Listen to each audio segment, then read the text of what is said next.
नमस्कार, आप देख रहे हैं जी बिहार झारखंड और मैं हूं आपके साथ राजेश कुमार। एनडीए की बैठक में सर्वसम्मति से नीतीश कुमार को विधायक दल का नेता चुन लिया गया। कल यानी कि सोमवार को 4:30 बजे नीतीश कुमार शपथ ग्रहण समारोह में बिहार के 7वीं बार सीएम बनेंगे। हालांकि मंत्रिमंडल को लेकर स्थिति अभी साफ नहीं बनी है। आज नीतीश कुमार ने राज्यपाल से मिलकर सरकार बनाने का दावा पेश कर दिया। पर्यवेक्षक के तौर पर दिल्ली से पटना पहुंचे राजनाथ सिंह ने नीतीश कुमार को बधाई दी। आपको बता दें कि जिस तरीके से यहां पर चुनाव में जीत मिली है और ये लगातार 7वीं बार नीतीश कुमार बिहार के मुख्यमंत्री पद की शपथ लेंगे, जिस तरीके से उन्हें एनडीए विधायक दल का नेता चुन लिया गया है और इसके बाद उन्होंने राज्यपाल से मिलकर सरकार बनाने का दावा भी पेश कर दिया है।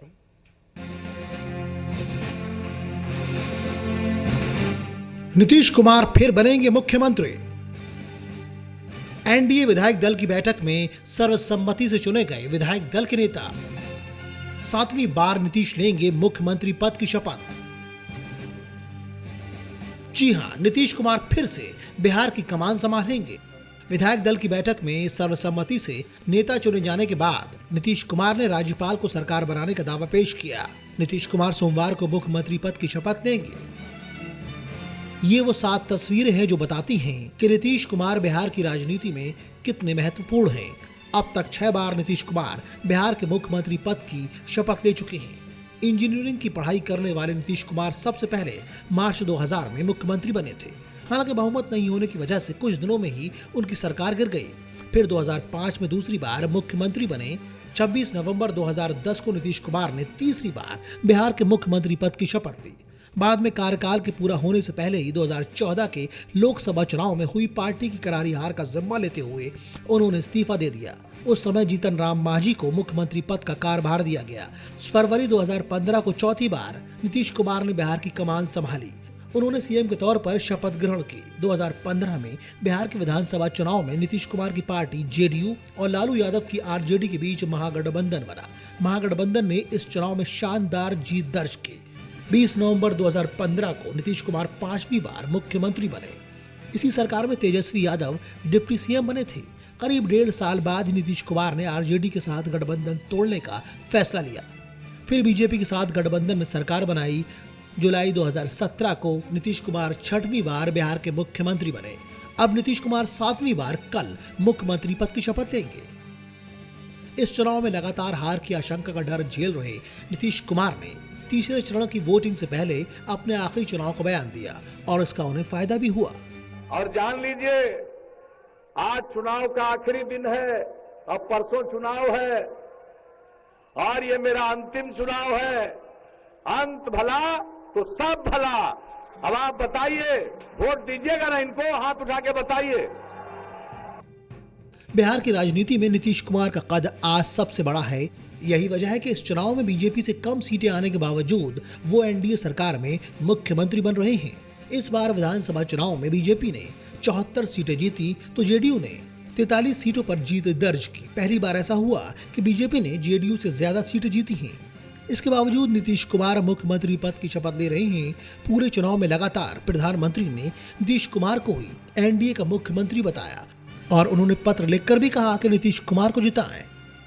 श्रीमान नीतीश जी की अगुवाई में यहां बेहतर तालमेल वाली, तेजी से काम करने वाली सरकार बने, इसके लिए आपको मतदान जरूर करना है।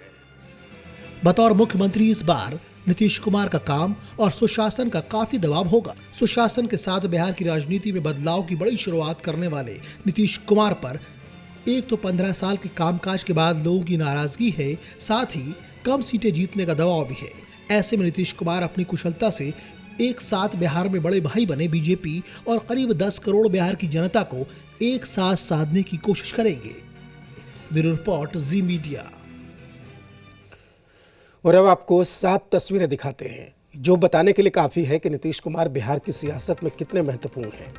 अब तक 6 बार नीतीश कुमार बिहार के मुख्यमंत्री पद की शपथ ले चुके हैं। इंजीनियरिंग की पढ़ाई करने वाले नीतीश कुमार सबसे पहले मार्च 2000 में मुख्यमंत्री बने थे। उसके बाद आप देखिए इन 6 तस्वीरों में अलग अलग बार उन्होंने किस तरीके से मुख्यमंत्री पद की शपथ ली।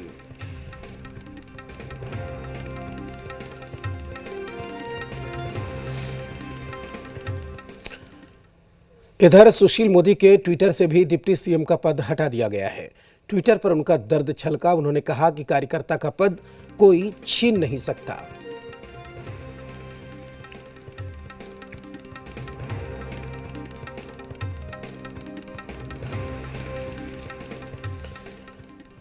इस बीच केंद्रीय मंत्री गिरिराज सिंह ने ट्वीट किया है कि एक के बाद एक दो ट्वीट किए। पहला ट्वीट गिरिराज सिंह ने सुशील मोदी के नाम लिखा और कहा कि आदरणीय सुशील जी, आप नेता हैं, उप मुख्यमंत्री का पद आपके पास था, आगे भी आप बीजेपी के नेता रहेंगे, पद से कोई छोटा बड़ा नहीं होता। तो वहीं दूसरा ट्वीट गिरिराज सिंह ने तारकिशोर के नाम लिखा। ट्वीट में उन्होंने लिखा कि तारकिशोर जी, आप विधानमंडल दल के नेता सर्वसम्मति से चुने गए हैं, आप सर्व समाज को लेकर चलेंगे, ऐसा मेरा विश्वास है। महादेव आपको सफलता दे।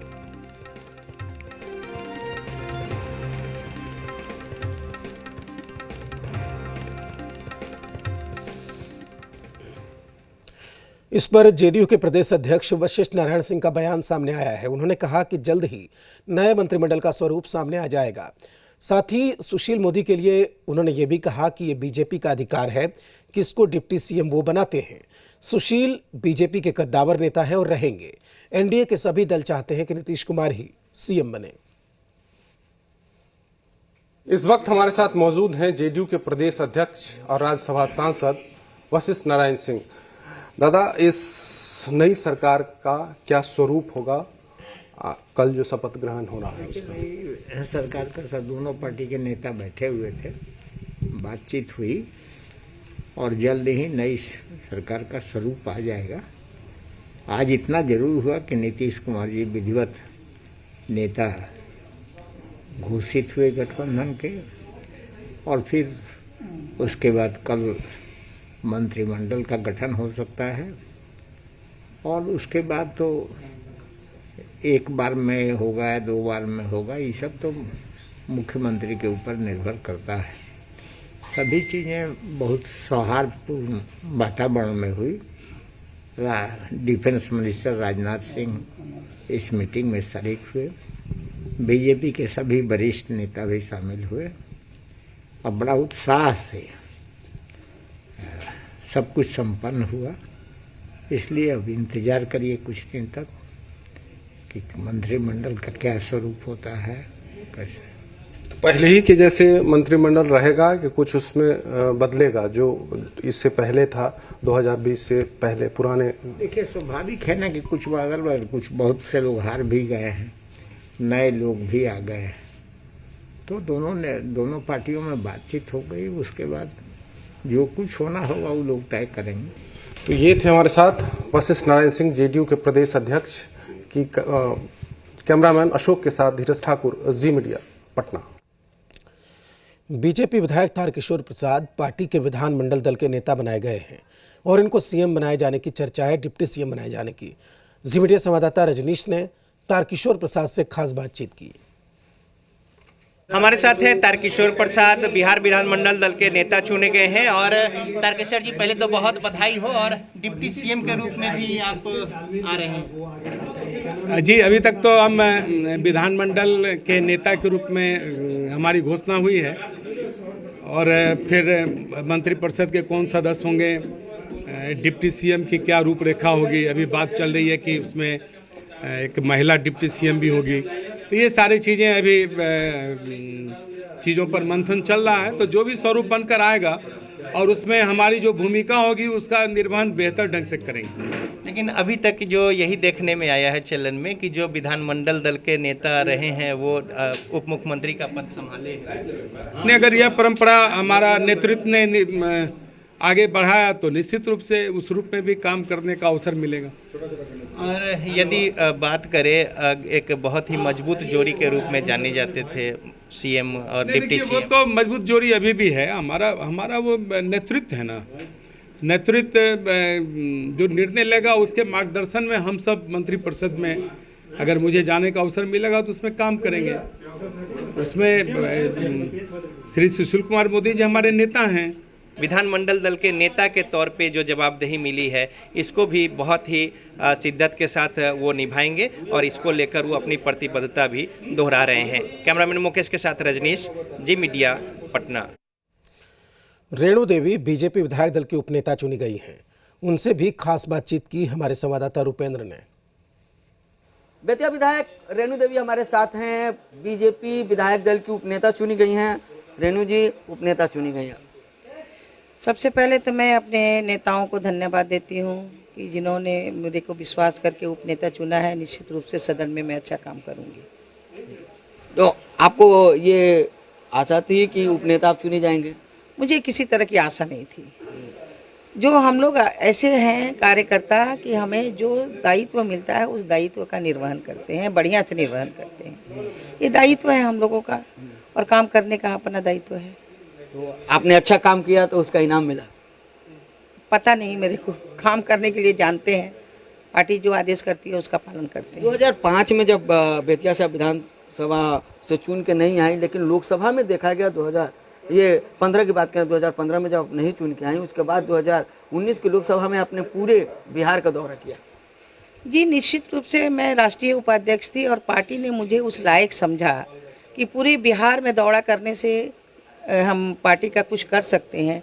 तो निश्चित रूप से हम पूरे बिहार में हम अपनी पार्टी के लिए काम किए। लेकिन अब पार्टी आपके लिए काम कर रही है, आपका नाम जो है डिप्टी सीएम के लिए आ रहा है।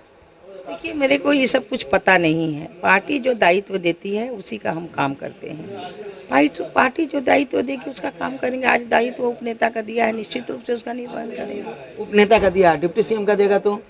जब देगा तो उसका भी निर्वहन करेंगे। आपको कोई सूचना मिली है डिप्टी? नहीं, अभी तक तो मेरे को कोई सूचना नहीं मिली है, इसलिए मैं उस बात को नहीं जानती हूँ। जब सूचना मिलेगी तो आप लोगों को बताऊंगी कि हाँ सूचना मिली है मुझे। मंत्री बनाए जाने की सूचना? कोई सूचना नहीं है मेरे पास, किसी तरह की सूचना नहीं है। केवल उपनेता बनने की सूचना? उपनेता आज सबके सामने हुए हैं, इसलिए उपनेता के बारे में मुझे पता है। अगर पार्टी डिप्टी सीएम बनाती है तो रेणु देवी का कैसा रहेगा? देखिए वो तो पार्टी के बात है, जब होगा उसके बाद जो काम होगा वो करेंगे। बिहार के विकास के लिए जितना होगा सब वहाँ कंधे से कंधे मिला के चारों एनडीए के चारों भाई मिल के काम करेंगे।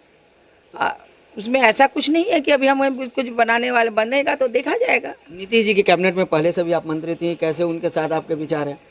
निश्चित नीतीश जी मेरे बड़ी शुभचिंतक, मेरे बड़े भाई हैं और बड़े भाई के साथ काम करने का अनुभव मुझे प्राप्त है।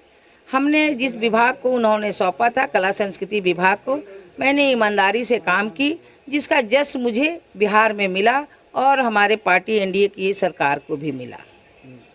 हमारे बच्चे सभी खुश थे। 182 स्टेडियम बने, हमारी कला संस्कृति में बहुत सारे काम हुए, उसमें बच्चों की नौकरी मिली। मांझी जी और मुकेश सहनी से कैसा रिश्ता है आपका? हमें सबसे अच्छा रिश्ता है। मांझी जी हमारे गार्जियन हैं, मुकेश सहनी मेरा छोटा भाई है, उससे भी मेरा साथ में रिश्ता रहता है। तो चारों भाई हमारे, मोदी जी, माननीय नीतीश जी, माननीय मांझी जी, माननीय मुकेश सहनी जी, सबसे मेरा रिश्ता बहुत। मोदी ने एक ट्वीट किया है कि 40 साल से मैं था लेकिन अब पार्टी का एक कार्यकर्ता रहूंगा। मुझे पता नहीं है, हम तो भाई को आग्रह करेंगे कि भाई ही बने रहें, यही है। भाई ही बने रहें। कहीं बहन को जिम्मेदारी मिल गई तो? हम कोशिश करेंगे भाई ही बने रहें, ठीक है। तो रेणु देवी ने साफ तौर पर कह दिया है कि उनको कोई सूचना नहीं है कि उन्हें डिप्टी सीएम बनाया जा रहा है, लेकिन उन्होंने एक सुशील मोदी से आग्रह भी किया है कि सुशील मोदी ही बने रहें। लेकिन अब देखना है यह है कि पार्टी फैसला क्या करती है और किसे डिप्टी सीएम बनाती है। कैमरा सिंह के साथ रुपेंद्र श्रीवास्तव, जी मीडिया, पटना। और वक्त एक छोटे से ब्रेक का है।